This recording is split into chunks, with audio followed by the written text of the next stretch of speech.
বর্তমানে হারিয়ে যাওয়া এই গজা মিষ্টির রেসিপি আজকে আমি শেয়ার করব একদম অথেন্টিকভাবে। আর এত মজার, মুখে দিলেই মিলে যায়। এবং এই গজাতে অনেক টিপস আছে, ভিডিওটা স্কিপ করা যাবে না, পুরো ভিডিওটা আমার সাথেই থাকুন। চলুন দেখি নিই ঐতিহ্যবাহী গজার রেসিপির জন্য এখানে আমি 1 কাপ ময়দা নিয়েছি, আমি আরও হাফ কাপ নিয়েছি। তারপর আমি দিয়ে দিচ্ছি হাফ চা চামচ বেকিং সোডা বা খাওয়ার সোডা, বেকিং পাউডার না, বেকিং সোডা। তারপর সোডাটা আমি ময়দার সাথে একটু মিক্স করে 1/4 কাপ আমি ঘি দিয়ে দিচ্ছি। ঘি দিয়ে ময়দার সাথে খুব ভালোভাবে মিক্স করে নিব। আর আস্তে আস্তে যখন ঘিটা একদম ব্রেড ক্রাম্পের মতো হয়ে যাবে, পুরো ঘিটা খুব ভালোভাবে মিক্স করা হয়ে যাবে। আর অবশ্যই এই কাজটা স্কিপ করা যাবে না, এটা করতে হবে, তাহলেই যে গজার যে উপরে ক্রিস্পি থাকে সেটাই হবে। এই ময়দাটা যখন এরকম ঘিয়ের সাথে সময় নিয়ে আস্তে আস্তে মিক্স করা হবে, তখনই বুঝতে হবে যে গজাটা অনেক ইয়াম্মি হবে। এই যে যখন এটা দলা পেকে যাচ্ছে, তারপর চাপ দিলে ভেঙে যাচ্ছে, তখনই বুঝতে হবে যে আমার গজার যে মিষ্টির জন্য ময়দাটা একদম পারফেক্টভাবে রেডি হয়ে গিয়েছে। এখন আমি নর্মাল টেম্পারেচারে রাখা পানি দিয়ে আমি একটা ডো করে নিব। আমরা যে রুটি খাই একটু টাইট এরকম ডোই হবে, এটা কিন্তু একদম স্টিকি নরম ডো করা যাবে না, এটা কিন্তু একটু শক্তই হবে। এই যে একটু একটু করে পানি দিচ্ছি আর আস্তে আস্তে আমি ডো করে নিচ্ছি। হয়ে গিয়েছে, এই যে আপনারা দেখতেই পাচ্ছেন ডোটা কিন্তু আমার একদম রেডি। আমি খুব ভালোভাবে এটা মথে নিয়েছি। এখন এটা আমি 30 মিনিটের জন্য ঢাকনা দিয়ে আমি রেস্টে রেখে দিব।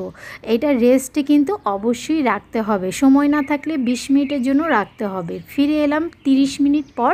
এই যে আমার মিষ্টির জন্য কিন্তু ডোটা একদম রেডি। তারপর আমি আবার একটু মথে নিচ্ছি। এখন যে কাজটা করব সেটা কিন্তু খুবই ইম্পর্ট্যান্ট, আর এটা কোনোভাবেই স্কিপ করা যাবে না, তাহলে গজার যে লেয়ারগুলো সেটা কিন্তু হবে না।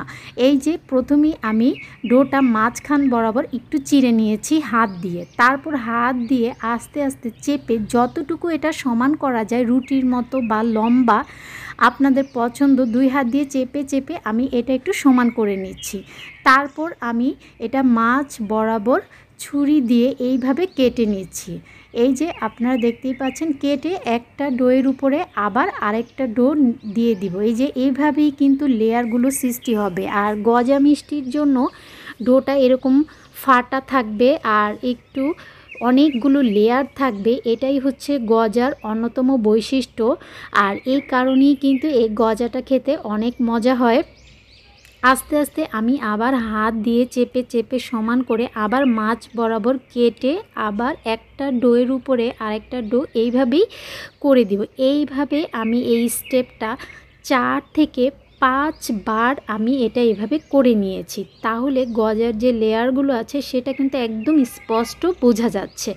এই যে চেপে চেপে এখন আমি আবার এটা মিক্স করে নিচ্ছি। যদি কোথাও ফাঁকা থাকে সেটা হাত দিয়ে চেপে চেপে ফাঁকাগুলো বন্ধ করে নিব। তারপর আমি মাছ বরাবর কেটে আবার আরেকটার উপরে নিয়ে নিচ্ছি। এটাই হচ্ছে আমার লাস্ট স্টেপ, আমি আর করব না। এখন আমি গজার জন্য আস্তে আস্তে এটা আমি লম্বা করে নেব, যতটুকু হাত দিয়ে সম্ভব চেপে চেপে এটা লম্বা করে নিতে হবে। আর যে উঁচু নিচু সমান করে নিব, হাত দিয়ে চেপে চেপে ফাঁকা অংশটা একটু বন্ধ করে দিব, না হয় আমি যখন এটা ভাজবো তখন কিন্তু আবার লেয়ারগুলো খুলে যাবে। তাই হাত দিয়ে চেপে চেপে যেই ফাঁকা জায়গাগুলো আছে এটা কিন্তু এইভাবে বন্ধ করে দিতে হবে।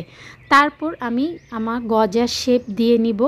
আপনারা চাইলে আর একটু বড় রাখতে পারেন, বাট আমি খুব বেশি বড় রাখবো না, আমি একটু ছোট করে গজাগুলো কেটে নিব। এই যে প্রথমে আমি মাছ বরাবর কেটে নিচ্ছি, তারপর আমার পছন্দ মতো আমি গজার শেপ দিয়ে নিচ্ছি। আর আপনারা দেখতেই পাচ্ছেন যে এই গজার কতগুলো লেয়ার হয়েছে আর কত সুন্দর হয়েছে লেয়ারগুলো, শুধুমাত্র এই স্টেপটা ফলো করার কারণে। এখন আমি গজার জন্য কাটবো, সবগুলো গজা আমি একই সাইজ করে কেটে নিচ্ছি।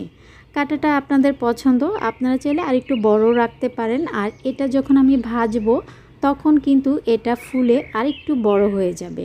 এই যে দেখুন কতটা সুন্দর হয়েছে। আর বর্তমানে কিন্তু এই গজা এখন খুঁজেই পাওয়া যায় না, এটা প্রায় বিলুপ্ত হয়ে যাচ্ছে। আর এত মজার হেলদি একটা মিষ্টি, আমার এটা খুবই পছন্দ এই গজা মিষ্টি। আর এটা বাংলার ঐতিহ্যবাহী এই গজা, বিভিন্ন মেলাতে অনেক সময় এই গজাটা দেখতে পাওয়া যায়, তবে খুব কমই এটা কিনতে পাওয়া যায়, এটা সহজেই কেনা যায় না। এখন আমি ভাজবো, ভাজার জন্য কিন্তু ডুবো তেল লাগে না।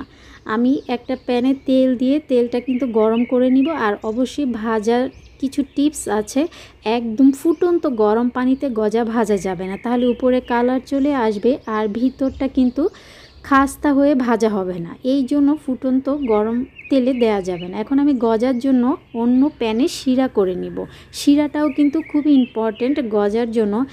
1 কাপ চিনিতে আমি 1 কাপ পানি দিয়ে দিচ্ছি, 2 টুকরো এলাচ দিয়ে দিচ্ছি সুন্দর একটা ফ্লেভারের জন্য। আপনারা এলাচ পছন্দ না করলে স্কিপ করতে পারেন। আর চুলার আঁচটা লোতে রেখে কিন্তু আমি গজাগুলো অপেক্ষা করছি, যখন এক পাশ এই যে গোল্ডেন ব্রাউন কালার হয়ে যাবে এ পর্যায়ে আমি উল্টে দিব। আর এখন কিন্তু গজাগুলো একটু নরমই থাকে, যখন এটা ভাজা হয়ে যাবে তখন কিন্তু গজাগুলো শক্ত হয়ে যাবে, তখন উল্টে পাল্টে আপনারা এটা ভেজে নিতে পারেন। অন্যদিকে আমার শিরাটাও হয়ে গিয়েছে। আর এখানে আমি 1 টুকরো লেবুর রস শিরাতে চিপে দিচ্ছি। আর শিরাটা কিন্তু একদম ঘন করে ফেলা যাবে না, আবার একদম পাতলাও থাকবে না। যদি পাতলা থাকে তাহলে গজাগুলো কিন্তু নরম হয়ে যাবে, আর যদি বেশি ঘন হয়ে যায় তাহলে কিন্তু গজার ভিতরে পারফেক্টভাবে রস ঢুকবে না। এই যে যখন শিরাটা জাল হয়ে যাবে, যখন শিরাটা 2 আঙ্গুলের লেগে যাবে 2টা আঙ্গুল, তখনই বুঝতে হবে শিরাটা হয়ে গিয়েছে। অন্যদিকে শিরা হতে হতে আমার গজাগুলো কিন্তু একদম ভাজা হয়ে গিয়েছে, দেখুন কতটা সুন্দর হয়েছে। এই যে গজাগুলো খুব সুন্দর একটা কালার চলে এসেছে। এখন আমি শিরাটা, আগে চুলাটা অফ করে রেখেছি, শিরাটা কিন্তু ঠান্ডা, আর গরম গরম গজাগুলো আমি ঠান্ডা শিরাতেই দিয়ে দিচ্ছি। শিরাটা একদম হালকা কুসুম গরম, একটা আঙুল ডিপ করে রাখা যায় এমন গরম আছে। তারপর আমি গরম গরম গজাগুলো ভেজে সরাসরি আমি শিরাতে দিয়ে দিব। এখন খুব দ্রুত শিরার সাথে মিক্স করে নিব। আর গজা কিন্তু শিরাতে খুব বেশিক্ষণ রাখা যাবে না, আমি 3 থেকে 4 মিনিটের মতো আমি শিরাতে রাখবো, তারপর আমি শিরা থেকে গজাগুলো তুলে নিব। এই যে আমার প্রত্যেকটা গজা কিন্তু হয়ে গিয়েছে। এটা যে এতটা মজার, ট্রাস্ট মি, আপনারা যখন করে খাবেন আপনারাই বুঝতে পারবেন এটা কতটা মজার। এবং পুরো আমি যেইভাবে ভিডিওটা করেছি পুরো স্টেপগুলো ফলো করলে আপনাদের গজাও একদম পারফেক্ট হবে। নিশ্চয়ই অপেক্ষা করছেন গজার ভিতরটা কেমন হলো সেটা দেখার জন্য। এখন আমি দেখাবো গজার ভেতরটা কতটা পারফেক্ট হয়েছে আর কতটা রসালো আর লোভনীয় হয়েছে। আর শিরাটা যে গজার ভিতরে একদম পারফেক্টভাবে ঢুকেছে এটা দেখেই বুঝতে পারছেন। সবাই ভালো এবং সুস্থ থাকবেন। আসসালামু আলাইকুম, আল্লাহ হাফেজ।